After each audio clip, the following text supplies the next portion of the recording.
টাঙ্গাইল এলেঙ্গায় বয়ানে গেলাম, যেই বাসায় খাবারের ব্যবস্থা করেছে, বাড়ি এত সুন্দর, চোখ ধাঁধানো বাড়ি, দেখলেই কলিজা ঠান্ডা হয়ে যায়।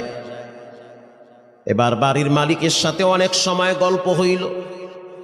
বাড়ির মালিক বলতে আছে, হুজুর আমি কাঁচা তরকারি বিক্রি করতাম, কাঁচা তরকারি বিক্রি করে করে আমার পেট চালাইতাম, কাঁচা তরকারি বিক্রি করে এত দামি বাড়ি কেমনে বানাইছেন?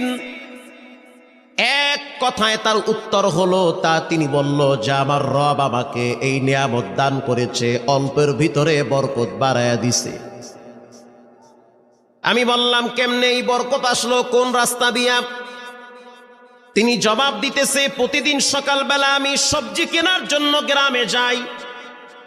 কষ্ট হয় আপনাদের? সবজি, কাঁচা তরকারি, কদু, ঝিঙ্গা, তুরই, বড্ড